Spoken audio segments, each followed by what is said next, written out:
A todos nos gustaría celebrar estas actividades en nuestra sede de Villaviciosa, vernos las caras, saludarnos y charlar en persona, pero las actuales circunstancias sanitarias nos obligan a comunicarnos a través de pequeñas pantallitas. Así que quiero daros las gracias a todos y cada uno de los asistentes por superar estas incomodidades y asistir, aunque sea en la distancia, a esta conferencia. Gracias a todos ustedes y a su voluntad por seguir ahí, intentando recobrar un atisbo de normalidad en estas extrañas y tristes circunstancias que nos toca vivir. Gracias a eso, nuestra fundación puede seguir adelante con su programación cultural. Y nuestro agradecimiento tiene que ampliarse y hacerse muy especial para la protagonista de nuestra actividad de hoy, porque para nosotros es un auténtico lujo contar con la participación de una profesional de altísimo nivel como Pilar García Cuetos. Doctora y catedrática de Historia del Arte, es una de las figuras más relevantes a nivel nacional en el campo de la restauración monumental. De su experiencia como profesional liberal en este campo, interviniendo en proyectos de restauración, catalogación y tutela monumental, nació una propuesta de metodología investigadora específica para la aplicación de la ciencia de la historia del arte en este tipo de actividades, plasmada en publicaciones utilizadas como bibliografía básica en másters y cursos dedicados a la especialización de los historiadores del arte. Repasar el currículum científico de Pilar García Cuetos requeriría casi tanto tiempo como el que dedicaremos a cada conferencia. Así que en esta presentación me voy a limitar a destacar que es autora de más de 100 publicaciones científicas de ámbito nacional e internacional, entre ellas varias monografías relacionadas con la restauración del patrimonio, una de ellas dedicada al prerrománico asturiano. Actualmente es coordinadora de la subárea del arte de la Agencia Estatal de Investigación. Y entre las muchas distinciones que ha recibido su trabajo podemos citar la mención del Premio Asturias de Arquitectura por la labor de equipo multidisciplinar del proyecto de restauración de las capillas del Monsacro en Morcín, el Premio Juan Uría Ríos sobre temas de investigación asturiana, el Premio Extraordinario de Doctorado de la Universidad de Oviedo y el Premio Aula de Paz UNESCO de Mieres del Camino por su aportación a la defensa y difusión del patrimonio asturiano. En suma, una impresionante trayectoria profesional que hace que para la Fundación Cardín sea todo un honor contar por primera vez con su presencia, aunque sea en la distancia. Esperamos que cuando esta crisis sanitaria acabe volvamos a contar con ella y esta vez sea en persona. Hoy, la catedrática García Cuetos nos va a hablar de otra figura asturiana de la restauración monumental, en unos tiempos a caballo entre el siglo XIX y XX, en los que tal actividad apenas podía considerarse disciplina científica y era impulsada por la voluntad de algunos mecenas y visionarios como lo fue el artífice de la Quinta Selgas de Cudillero y de la restauración de la iglesia prerrománica de San Julián de los Prados. Pero no me corresponde a mí adelantar el contenido de la conferencia, así que les dejo ya con la persona que están deseando escuchar.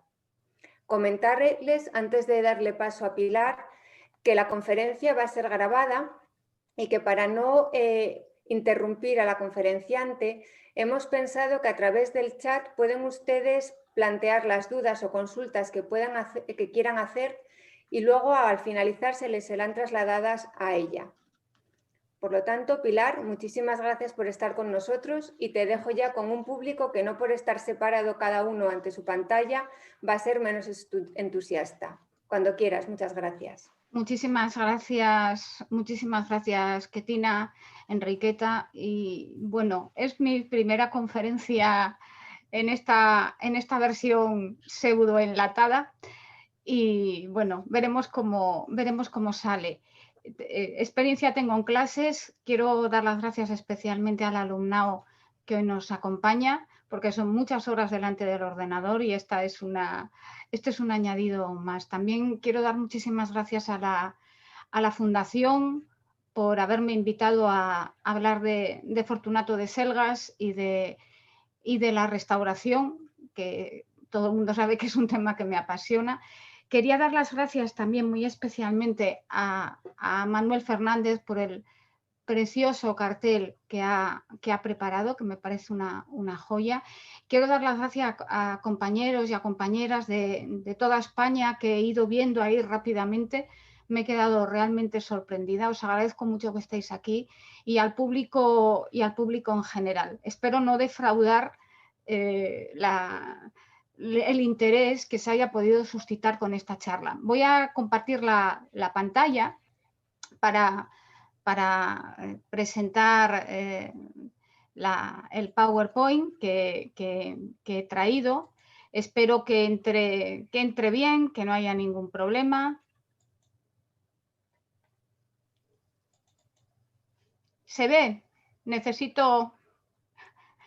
Aún no, Pilar, tarda un poco en cargar. Como pesa, sí, tarda un pesa, poquito. porque me preocupó que las fotos fueran... Sin problema. Voy a ver si puedo ponerlo en pantalla completa. Si es posible. Está cargando ahora, mira. Y a partir de ahí, bueno, voy a ir adelante.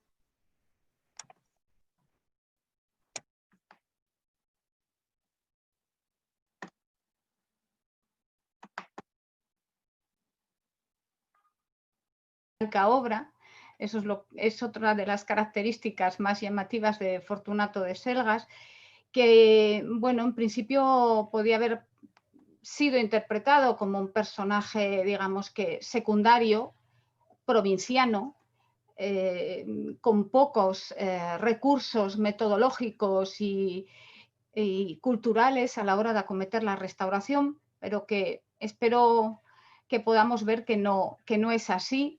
Al menos esa es la visión que tengo de Fortunato de Selgas. Me gustaría compartirla. Es una visión que intenta contextualizarlo en un panorama muy complejo. No acaba de entrar en completo, ¿eh? No acaba de entrar en completo. Sí, pero es por el peso. Tú dale un poco de tiempo y ya carga.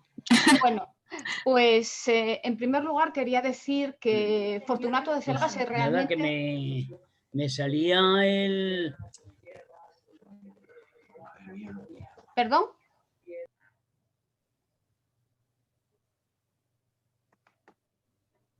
¿Me querían decir algo?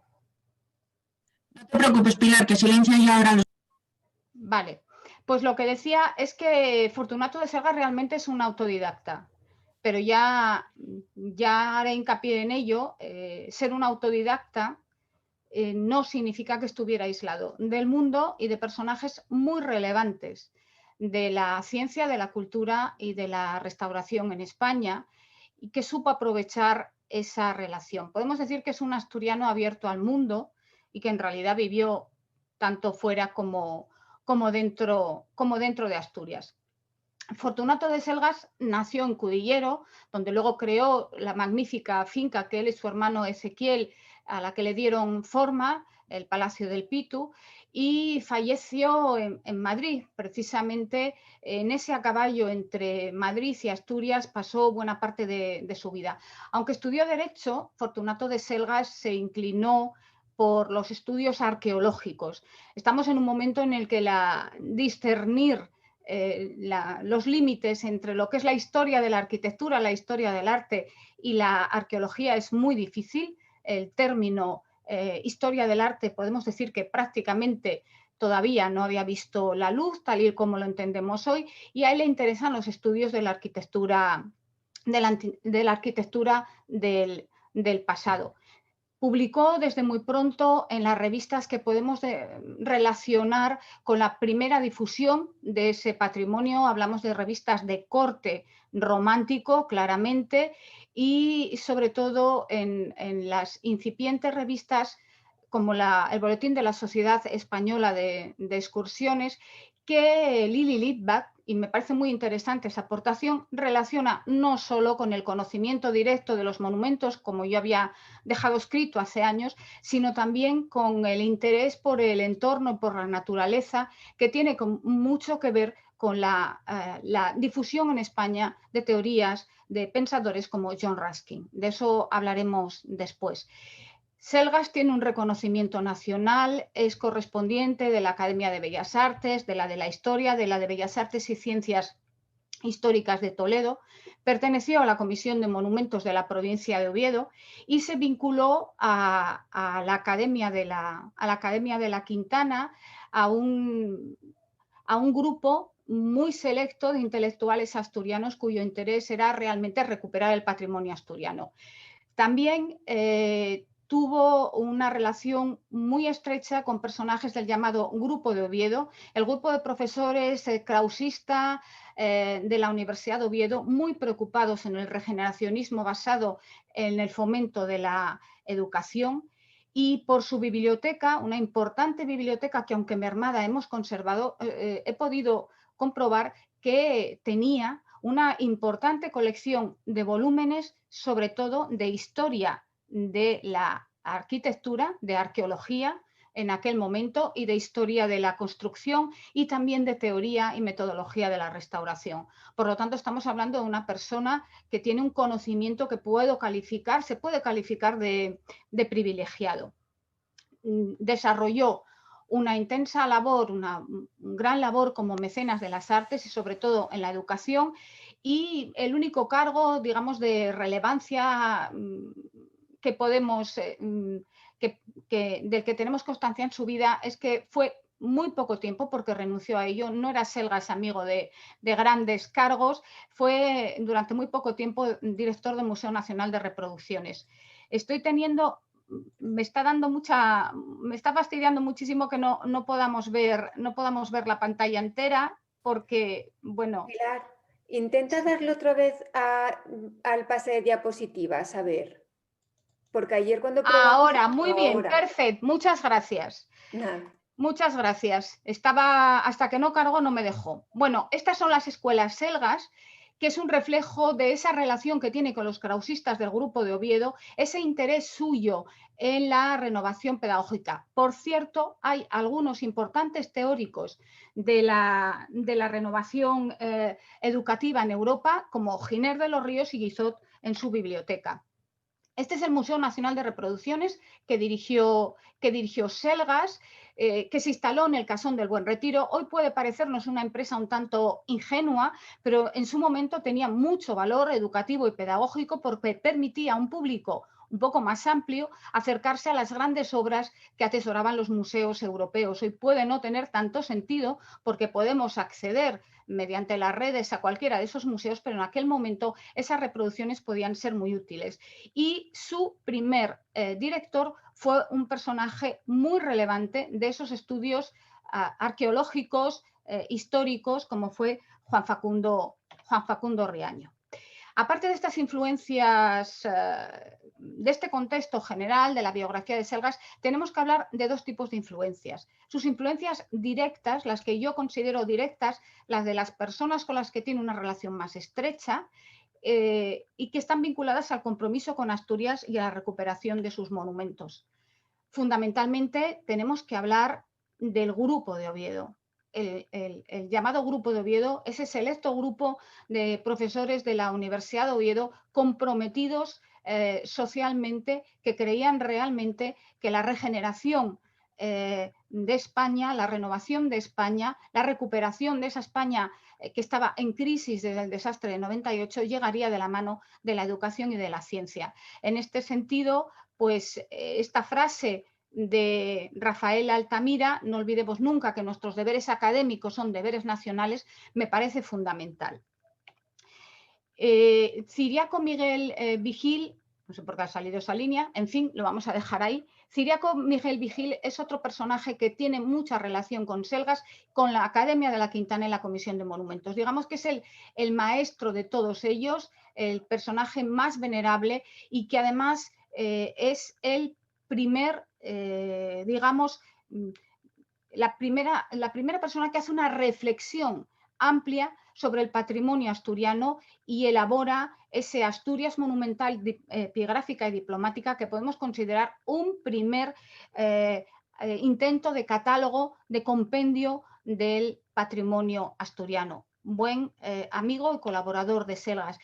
Amigo estrecho fue Fermín Canella Secades, catedrático, rector de la Universidad de Oviedo, miembro del Grupo de Oviedo y personaje muy, muy implicado en la cultura asturiana, miembro de la Comisión de Monumentos, investigador y difusor del patrimonio asturiano, una persona tremendamente comprometida con la cultura asturiana. Ahí tenemos esa foto en la que aparece con la montera picona y madreñes, no sé si se ve, a los pies trae las madreñas, es la del día de su doctorado. Y aparte de su traje de gala y el bonete sobre el que posa la mano, nos mira con esa mirada arrogante propia de la juventud, nos mira a la cámara tocado con la montera picona, no con el bonete académico. Por lo tanto, está haciendo una declaración de principios. He elegido dos de sus obras, Crónica del Centenario de la Universidad de Oviedo y los Cartafuellos de Asturias, porque también publicó en lengua asturiana, en asturiano. Realmente es un personaje clave para entender ese intento de la recuperación de la cultura asturiana. Fruto del trabajo de la Comisión de Monumentos y de la Academia de la Quintana, que también lleva un nombre propio de la cultura tradicional asturiana, fue la creación del Museo Provincial de Bellas Artes y sobre todo a la Comisión de Monumentos, tarea en la que se implicó Selgas, le preocupó la recuperación de lo que se llamó la arquitectura asturiana, la que Jovellanos había bautizado como la arquitectura asturiana, el prerrománico asturiano.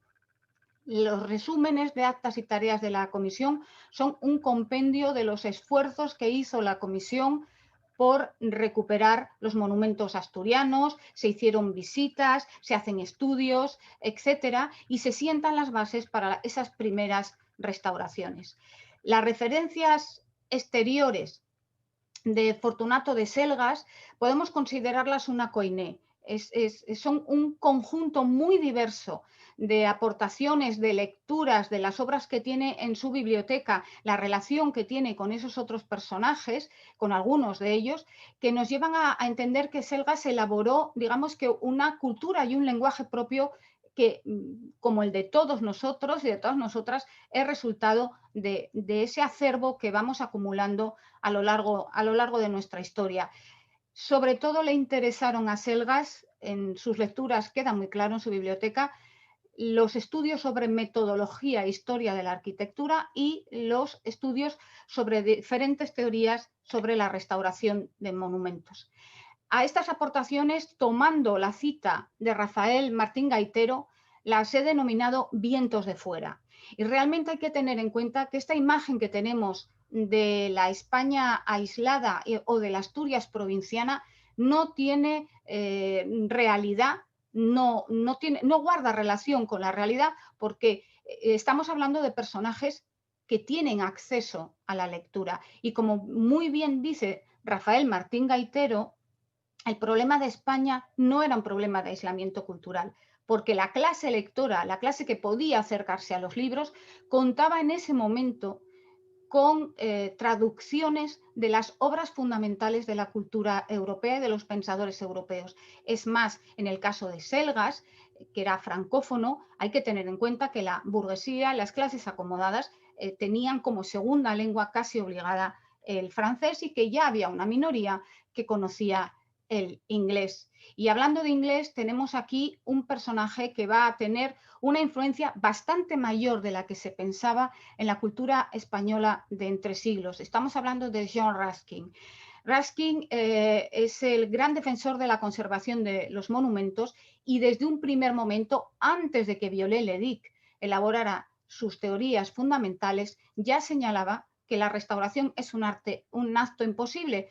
Es tan imposible restaurar un edificio como sería resucitar a un muerto. No se puede restaurar lo que a su juicio, él pensaba, había sido grande y bello en arquitectura. Y señalaba que debía cuidarse los monumentos, debía de centrarse la labor en la conservación, puesto que la restauración suponía siempre la alteración de los monumentos. Rafael Altamira o Adolfo Posada, miembros del grupo de Oviedo, fueron difusores, entre otros destacados intelectuales españoles, del pensamiento de John Ruskin. Conocemos esto a través de los estudios de los filólogos, de los investigadores en literatura comparada. Conocemos esto fundamentalmente a través de los estudios de Lili Litvak. Pongo aquí la figura de Carmen de Burgos porque hay que tener en cuenta que ella, Colombine, esta primera corresponsal de guerra feminista y única mujer que está en la lista de libros prohibidos del franquismo, junto a Carlos Marx, Carmen de Burgos fue la gran traductora de John Ruskin, insisto, aunque personajes como Posada o Altamira también incluyeron en sus estudios referencias y estudios parciales de la obra de John Ruskin. Con esto quiero decir que realmente tuvo un peso mayor del que habíamos pensado hasta este momento. Quien tuvo un peso que hemos reconocido siempre es este personaje tan interesante. He elegido esta foto porque realmente aquí está como un auténtico dandy, Viollet-le-Duc. No hay más que ver la indumentaria exquisita y cuidada que porta. Viollet-le-Duc es un personaje fundamental. Tiene a su favor, para implantar y difundir sus teorías en España, que España es un país cuya segunda lengua era el francés, cuya segunda lengua culta era el francés. Por lo tanto, no hubo que esperar a las traducciones para que sus obras, por ejemplo, formaran parte del elenco de lecturas casi obligadas, podemos decir que obligadas, en los jóvenes estudiantes de la Escuela de Arquitectura de Madrid, por ejemplo. Viollet-le-Duc defendía abiertamente la restauración, como todos sabemos, y entendía que restaurar un edificio no era mantenerlo, repararlo. No hablaba de la conservación que nos planteaba John Ruskin, sino devolverlo a un estado que podía no haber tenido jamás. El arquitecto restaurador establecía un estado ideal del edificio al que la restauración debía intentar hacerlo volver. Obviamente, Viollet-le-Duc, en bastantes más de sus obras de las que siempre se admite, no había llevado su teoría hasta ese extremo, pero también es cierto que sienta las bases de la restauración que denominamos estilística, devolver el edificio a ese estilo fundamental, normalmente el primero, en el que había sido construido. Es el autor del Diccionario Razonado de Arquitectura que intentarán copiar y repetir para sus países muchos autores en diferentes estados europeos, y de monografías fundamentales como la que dedicó a la Catedral de París, en la que explica sus restauraciones. Otro personaje fundamental que va a tener muchísima repercusión en España es Camilo Boito. Camilo Boito entendía el edificio no como un estadio ideal, entendía los monumentos no como el resultado de un momento de esplendor al que había que volver, sino como un libro con estratificaciones. Y utilizó él ese símil geológico que seguimos utilizando hoy. Cuando hablamos de estratificaciones, estamos refiriéndonos a las diferentes fases de un monumento. Nos decía Camilo Boito que a él le gustaba leer el documento, el libro completo, sin añadidos, sin trastocamientos, y que quería estar seguro cuando se acercaba a un edificio de que estaba leyendo la verdad. Él tenía un rechazo visceral por lo que definía como los falsos históricos, como esas falsificaciones, como devolver el edificio a un estado ideal que, como bien decía Viollet, podía no haber tenido nunca.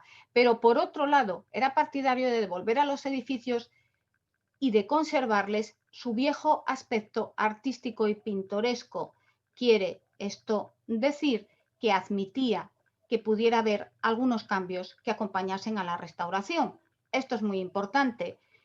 Reintegraciones, añadir, o eliminaciones. En este sentido, él decía que la manera de ser honestos era dejar patentes esas intervenciones. Y otro personaje fundamental del que normalmente tampoco nos acordamos cuando hablamos de la historia de la restauración es Luca Beltrami. Luca Beltrami entendía que se podía restaurar un edificio no como podía haber sido, sino como efectivamente debía haber sido. Y para eso había que basarse en los estudios arqueológicos, en los estudios de historia de la arquitectura y de historia concreta de ese edificio.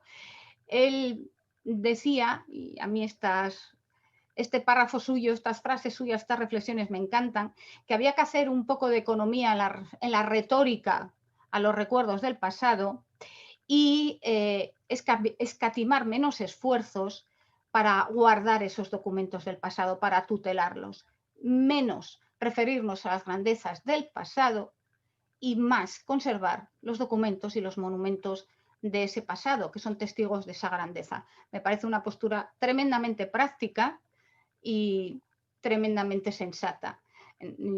Como en general podemos definir la teoría de Luca Beltrami, aunque hoy no la compartamos, es una teoría, digamos que muy extremadamente ponderada.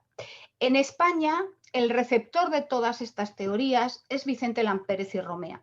Es cierto que a Vicente Lampérez y Romea se le considera el Violet español. Se dice en general que Lampérez bebe directamente de las fuentes de Violet, que es partidario de la restauración en estilo, y de hecho él lo definió, lo dijo así: restaurar un edificio antiguo es volver a construir lo que ha sido alterado por el tiempo en el mismo estilo arquitectónico que el original. Pero la realidad, como muy bien ha estudiado Javier Rivera, es que Vicente Lampérez introdujo paulatinamente en su teoría restauradora las tesis de Luca Beltrami especialmente, y también de Camilo Boito, pero muy especialmente de Luca Beltrami. Vicente Lampérez se acerca al conocimiento de la arquitectura y con ese acercamiento, digamos que se acaba contaminando, por así decirlo, que acaba introduciéndose en las cuestiones de la arqueología y en las limitaciones que la arqueología imponía o acabará imponiendo a la restauración. Un personaje importante como Vicente Lampérez, hay que tenerlo en cuenta en el caso de Fortunato de Selgas porque mantuvieron contacto epistolar y personal. Podemos decir que Vicente Lampérez es un poco el consejero y el introductor de Selgas en este mundo, y hay que tener en cuenta que si hemos dicho que Vicente Lampérez no es exclusivamente violetiano, tendremos que darnos cuenta de que, por lo tanto, definir a Selgas como un violetiano por su relación con Vicente Lampérez, pues no deja de ser aventurado.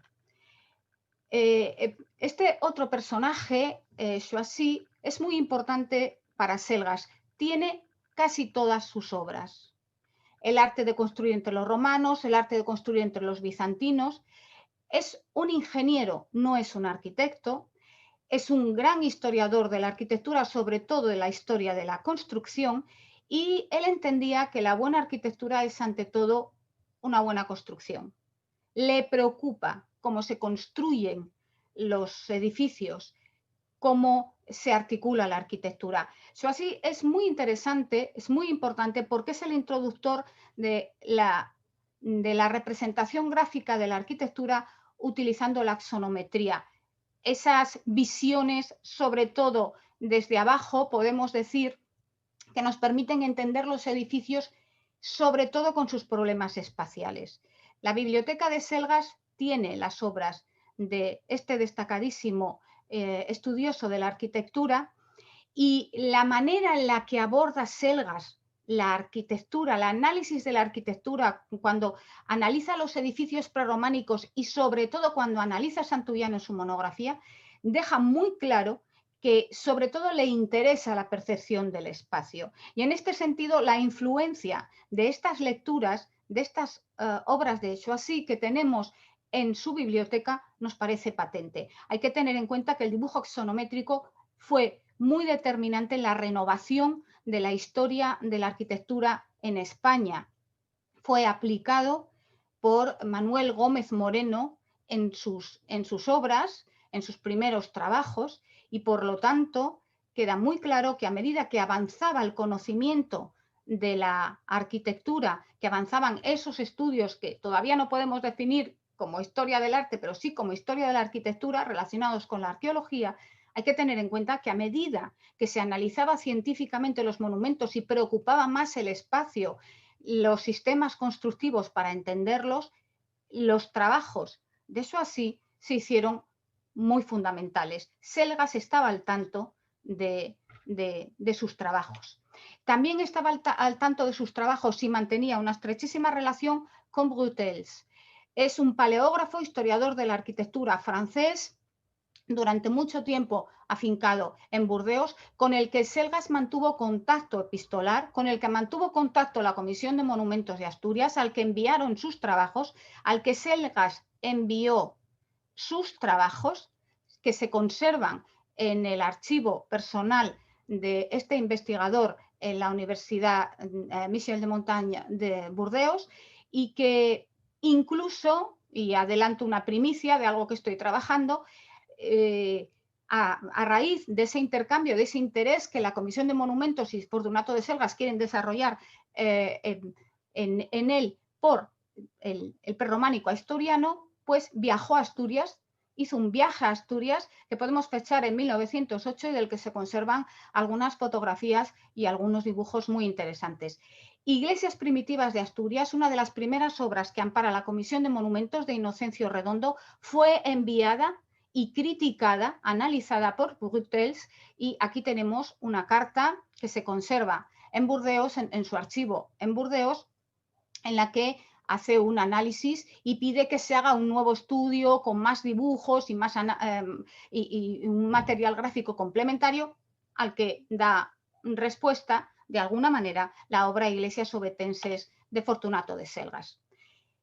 En el panorama español también hay arqueólogos, también hay estudiosos de la arquitectura como José Ramón Mélida y Alinari, que es uno de los exponentes de lo que se define como en literatura como sinceridad arqueológica. Mélida no fue solo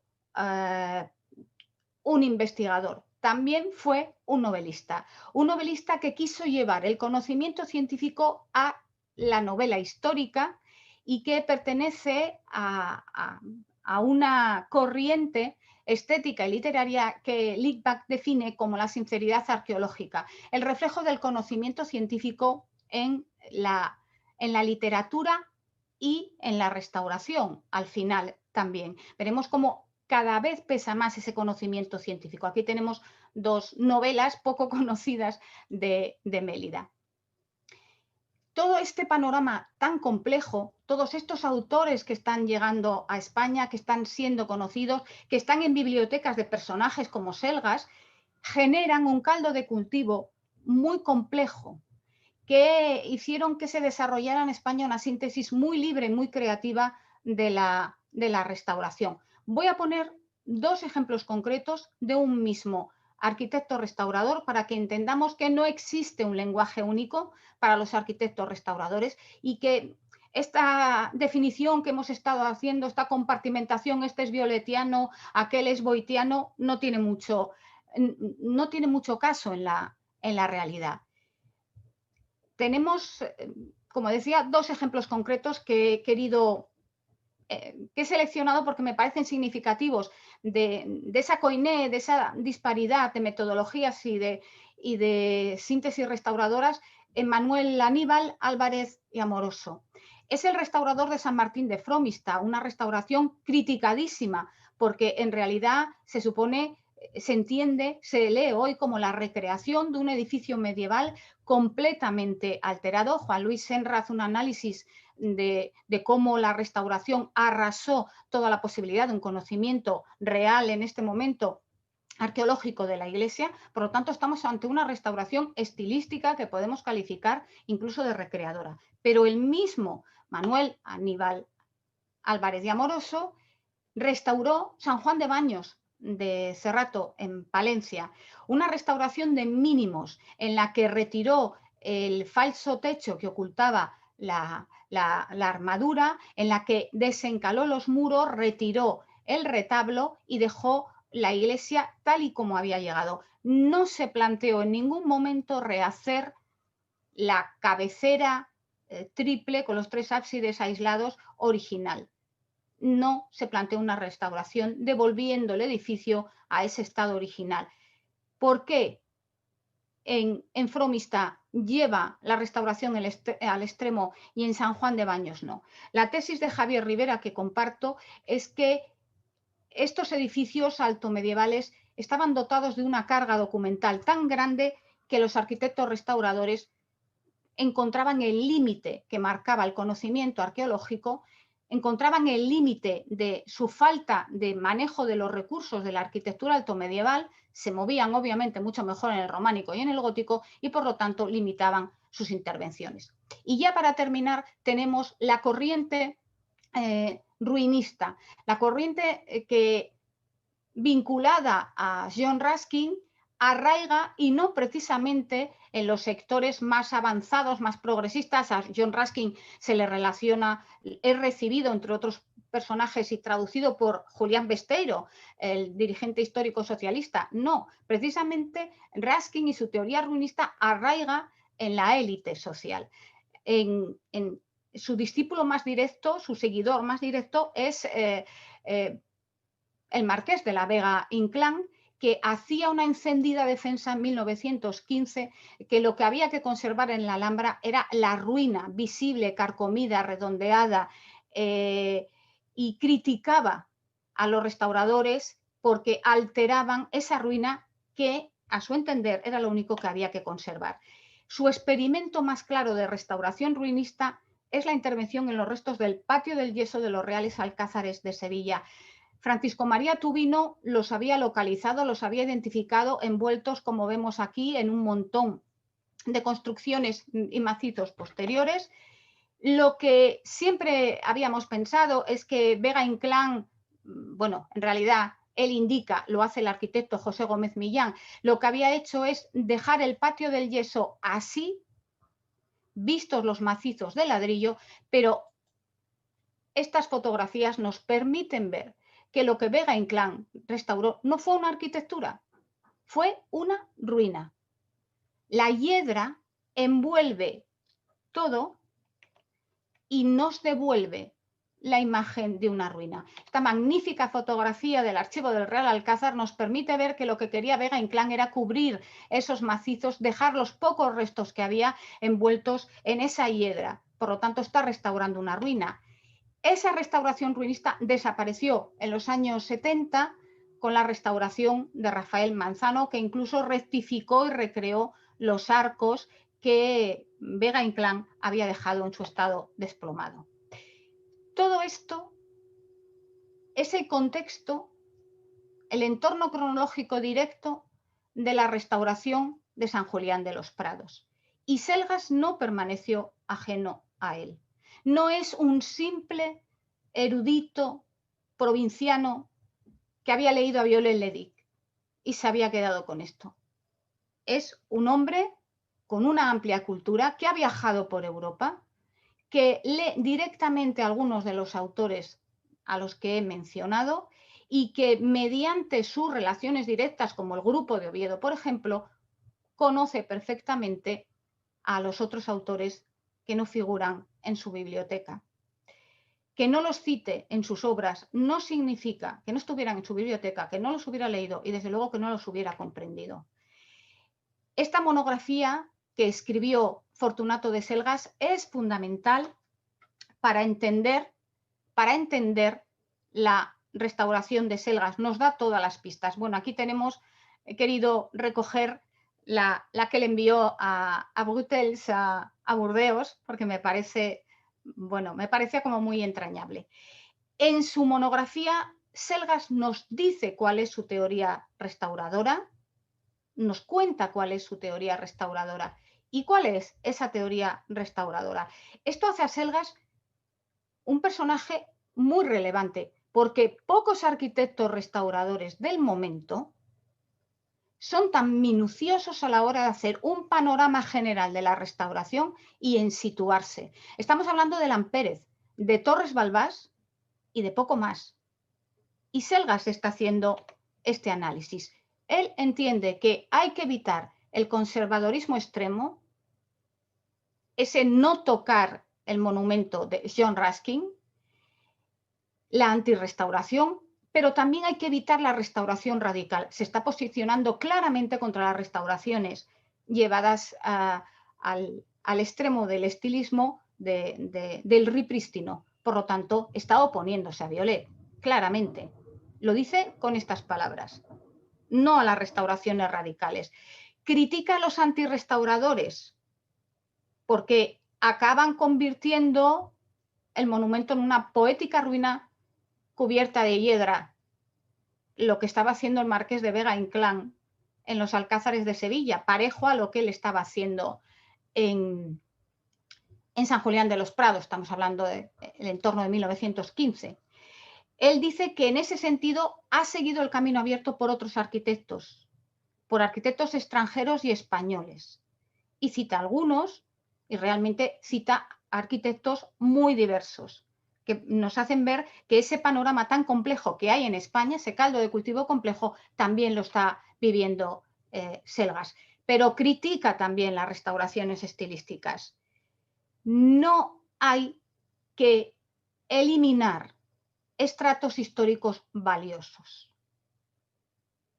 Si con posterioridad a que se inicia la construcción del monumento se ha añadido una etapa que responde a una creación arquitectónica que debemos tener en cuenta, pues obviamente debe respetarse. Y pone el ejemplo del transparente de la Catedral de Toledo, que por sus formas barrocas podía contrastar con el edificio gótico. Dice que vandalismo, y utiliza el término que usa Víctor Hugo y otros teóricos franceses cuando hablan de vandalismo, de destrucción del patrimonio. Muy interesante también el término que está utilizando. ¿Qué hay que hacer? Una elección crítica. Se adelanta a lo que llamamos la restauración crítica, pero es que eso lo estaban haciendo todos los arquitectos restauradores en ese momento. Elegir, discernir. Él entiende que los añadidos que tenía Santullano no son creaciones con valor arquitectónico. Habla de un pórtico miserable, las bóvedas que ocultan las naves, los retablos barrocos. Todo eso lo entiende como elementos que han alterado el valor del edificio altomedieval que quiere recuperar. Habla de monumentos vivos y monumentos muertos, muy interesante, porque son las tesis de Cloquet y de Didron, arquitecto e ingeniero. Ellos distinguían entre los monumentos que ya eran monumentos sin función, que había que conservar como reliquias de un pasado, y los monumentos que seguían vivos. Y él entiende que Santullano debe restaurarse, recuperarse para seguir vivo. ¿Por qué es un documento? Eso es lo fundamental. Por su valor fundamentalmente documental y por su valor arquitectónico como elemento cuasi milagrosamente conservado de un periodo del que se conservaban apenas noticias en las crónicas asturianas. Por todo ello, por ese doble valor histórico y arquitectónico, Selgas decide intervenir en Santullano y lo hace con una síntesis de todas las metodologías que había en aquel momento, con análisis arquitectónicos, estableciendo una hipótesis del estado original, aprovechando e identificando los elementos que podía recuperar, como los restos de la armadura de madera que estaban deteriorados, pero que las partes que pudo conservar se convirtieron en la cubierta del pórtico. Deja clara su intervención, permite que sea identificable y hace una monografía al respecto. Ahí está cumpliendo los principios 5 y 6 de la Carta de Restauro que propuso Boito en el Congreso de Arquitectos e Ingenieros de 1883 en Italia. Elimina esos añadidos que no tienen valor, como el mismo Boito había dejado claro en su propuesta de 1883. Por lo tanto, Selgas interviene de una manera que obviamente no es violetiana y que debemos de entender en esa confluencia de metodologías de la que estábamos hablando. Aquí tenemos el barrio de Santullano, tal y como estaba a principios del siglo XX, cuando interviene Selgas sobre la iglesia. Y aquí tenemos cómo estaba Santullano antes de la intervención de Selgas. Había desaparecido una de las dos habitaciones laterales del crucero, se había colocado una sacristía encima. El pórtico tenía dos estructuras laterales, esta como fragmentada, y un antepórtico muy largo colocado delante. En su primer análisis de las iglesias asturianas, Selgas entendía que Santullano debía haber tenido un triple pórtico y así lo dibujó en iglesias obetenses del siglo IX. Pero finalmente, al analizar la iglesia, decidió que el pórtico era único y que estas dependencias laterales, que no vamos a tener muy claro, a no ser que haya un estudio que nos permita recuperarlo, si eran o no un triple pórtico, él decide que tiene un solo pórtico. Selgas, por lo tanto, basa sus decisiones en el conocimiento del monumento. Esta es la iglesia de Santullano antes de la intervención. Este es el antepórtico. Estas son las dependencias laterales que él elimina. Y esta es la iglesia después de la restauración. Limpieza de muros, eliminación de la zona alta de la espadaña. Elimina la decoración de tal manera que tenga un aspecto más acorde con el supuesto estado alto medieval y sobre todo la limpieza de paramentos para descubrir el aparejo alto medieval. Este es un fondo que estoy estudiando en este momento del historiador alemán Richard Kaufmann, que viajó a España en 1932, hizo una expedición arqueológica y que tiene unas fotografías muy interesantes que me han permitido hacer esta revisión de la intervención de Selgas. Este sería el aspecto después de la iglesia después de la restauración, tal y como estaba en 1932, que todavía conservaba la restauración de Selgas. Este es el interior de la iglesia antes de la restauración, con sus retablos, con las bóvedas del siglo XVIII añadidas que ocultaban la armadura de madera. Y este es el aspecto de la iglesia en esta foto de 1932. Muy diferente al que vemos ahora, con todas las huellas de las bóvedas retiradas. Todas las lagunas en las pinturas. Aquí hay una clara visión ruinista, a eso no escapa Selgas. Aquí hay una clara sinceridad arqueológica. Aquí hay un claro respeto a los valores de la antigüedad del monumento. Él nos dice en su monografía que ha respetado esa silueta curva, esas cicatrices, por decirlo de alguna manera, del monumento, porque le dan a las naves un aspecto de vetustez y de ruina propio de un edificio que lleva tantos siglos de vida. No quiere que el edificio tenga el aspecto de obra acabada que podía tener después de una restauración al estilo de Violet. Quiere que el edificio deje ver el efecto del paso del tiempo y hay una estética de decadencia, de ruina, que integra la restauración de Selgas en esa otra visión de la que estaba hablando y que desgraciadamente tiene sus hitos fundamentales en el extremo ruinista, en el patio del yeso, y en la obra de Selgas, ambas perdidas. Aquí tenemos las magníficas fotos de 1932 en las que vemos claramente ese, con el detalle que nos permite, las fotos son soberbias, nos permite ver en todo detalle cómo estaban los paramentos, cómo estaban los muros, cómo Selgas ni siquiera completó el edículo, nada, lo había dejado todo tal y como como había quedado al retirar las bóvedas. Podemos decir que interviene es una restauración de mínimos, elimina solo esos elementos que él pensaba que carecían de valor, desencala, se encuentra las pinturas y este es el aspecto con el que deja la iglesia.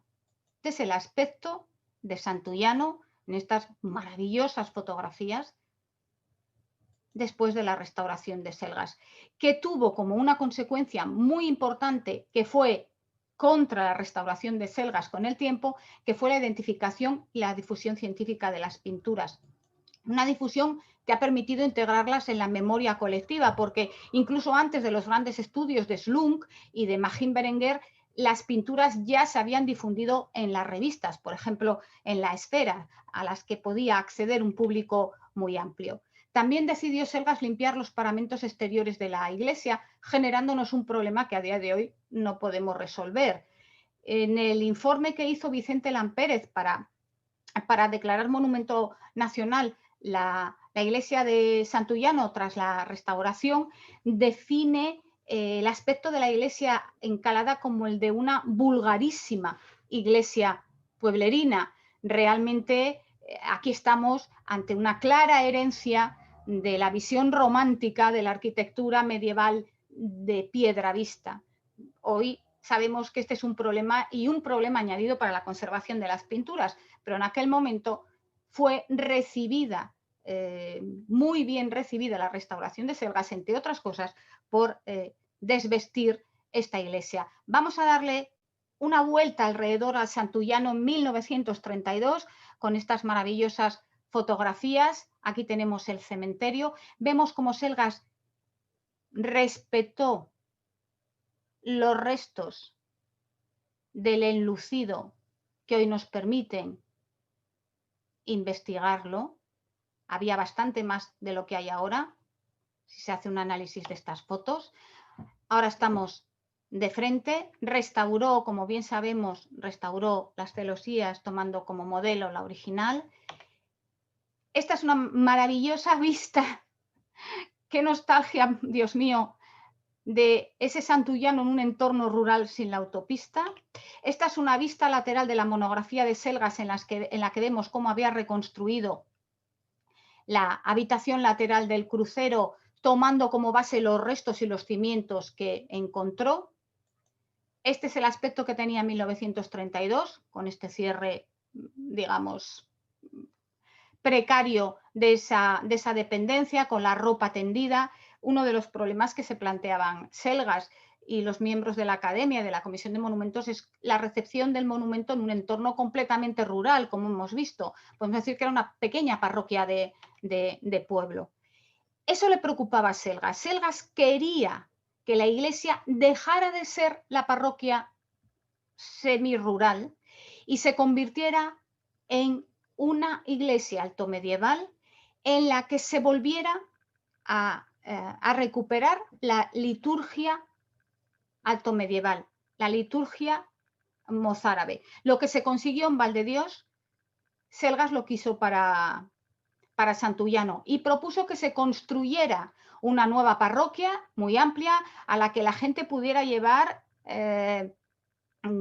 imágenes vestidas, esbotos de brazos, piernas de cera, coletas de pelo, flores de trapo, retratos de lienzo, fotografía. Está hablando de todos los esbotos. Hay una clara diferencia entre la visión de los científicos, de los arqueólogos del momento, de los historiadores del arte del momento, de los restauradores, de las academias y el uso popular, la visión de la religiosidad popular de la Iglesia. Incluso se planteó la declaración monumental, como luego veremos, para poner freno a una posible nueva alteración de la Iglesia. La restauración de Selgas tuvo una recepción exitosa. Como acabo de decir, se consigue la declaración monumental para el edificio. En ningún momento se habla de que se haya restaurado la iglesia. Por restauración se entiende una restauración estilística violetiana. Se dice que el monumento ha sido reconstituido, devuelto a un estado en el que es posible leer que se ha eliminado esa estratificación posterior del siglo XVIII, pero realmente no se ha devuelto a un posible estado original. De hecho, Vicente Lampérez habla de la restauración de Selgas diciendo que realmente expresa en su monografía lo que ha hecho, las dudas que ha tenido por respetos arqueológicos, o sea, por esa sinceridad arqueológica de la que estamos hablando, por ese respeto a los análisis, a los estudios históricos, a dejar la posibilidad de releer la Iglesia en otro momento y porque si él se ha equivocado, conste siempre. Eso tiene que estar muy claro. Y esto es teoría boitiana claramente. No tiene nada que ver con lo que se hubiera planteado una restauración estilística. Y también pide la declaración de monumentos, haciendo hincapié en que la iglesia no fuera alterada por sus usuarios, por decirlo de alguna manera, por esos fieles a la que acudían a ella.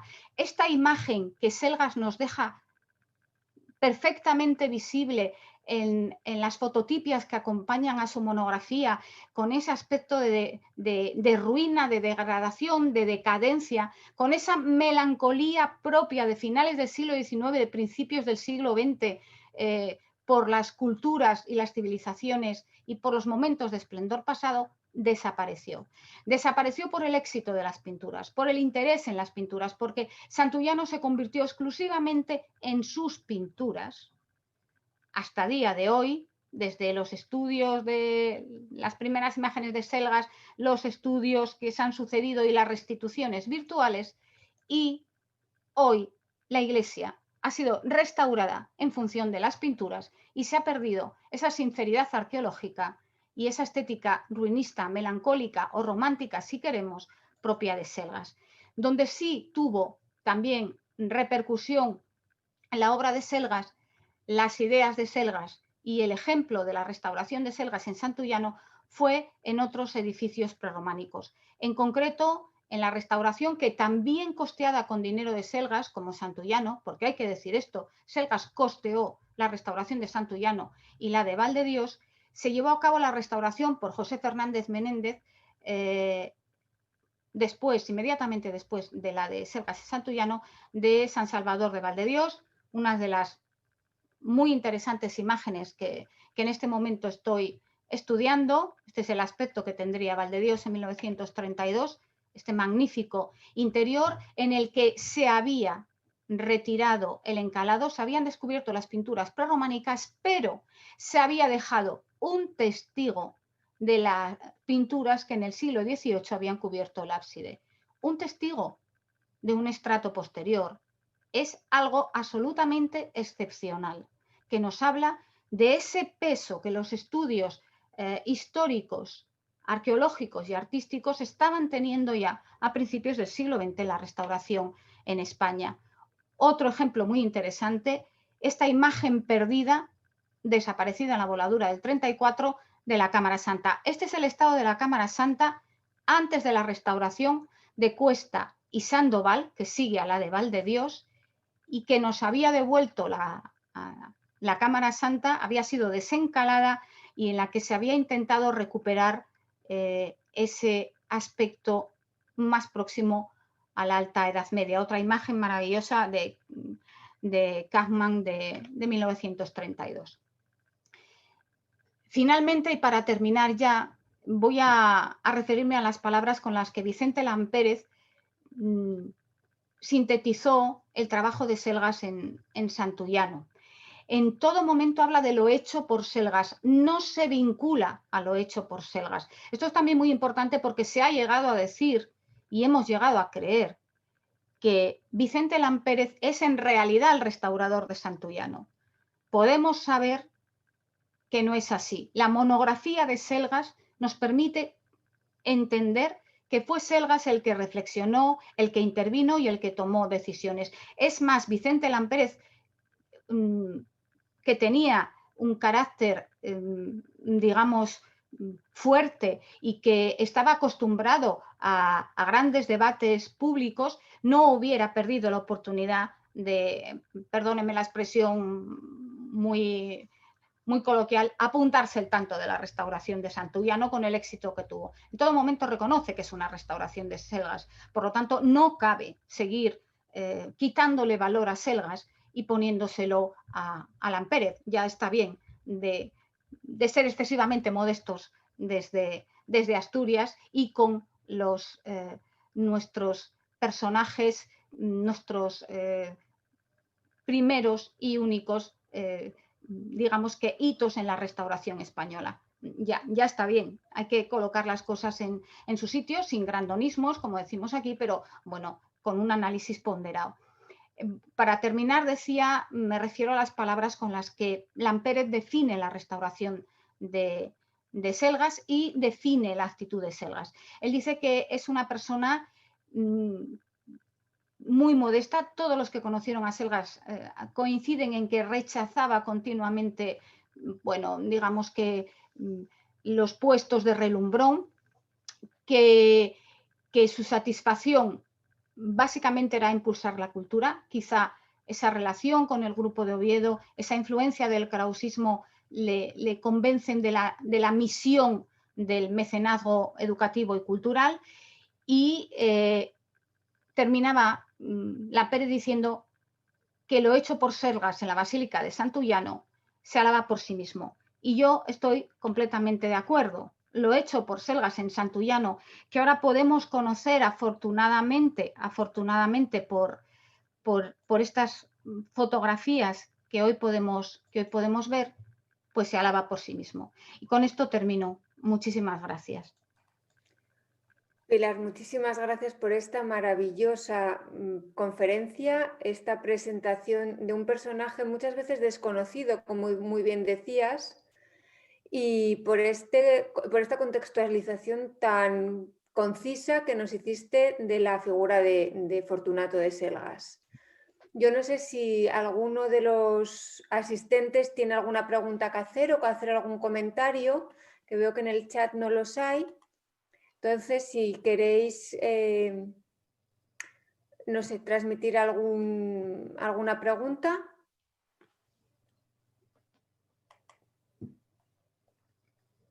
A ver, ¿qué nos dice Ascensión? Bueno, muchísimas gracias.